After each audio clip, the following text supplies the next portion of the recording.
Unplug it, remove the cap,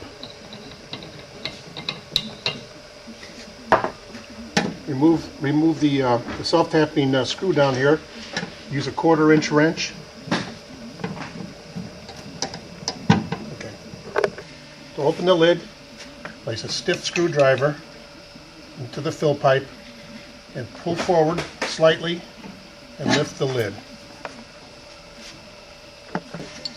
Okay, the next step is to slide back the nomex insulation and then use a 7/16 wrench and a 9/16 and loosen the hose until it comes loose.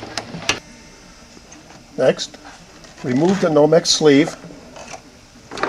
This is followed by disconnecting the wires that come from the hose to the solenoids.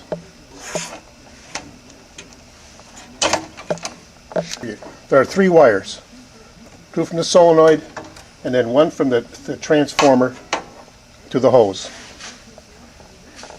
Okay. Next, tuck the wires safely in the machine, closing the lid, making sure that no wires are in the way that they might get pinched. Come to the front of the machine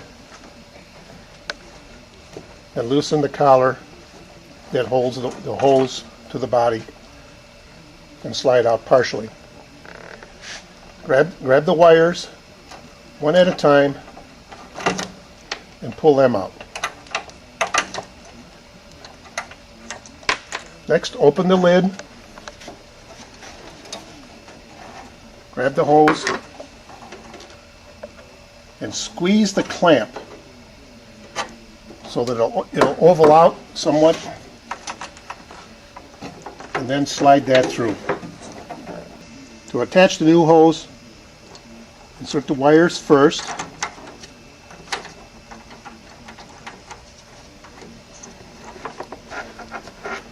then the hose.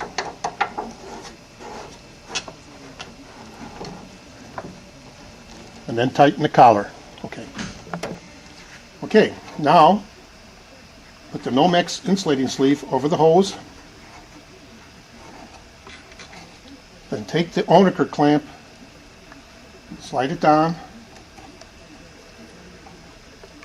and then either using a crimping wrench or pliers, crimp the clamp and then reattach to the solenoids. Next, reattach the wires to their proper connections. Okay, to remove the slack in the hose, take the hose out to its full length.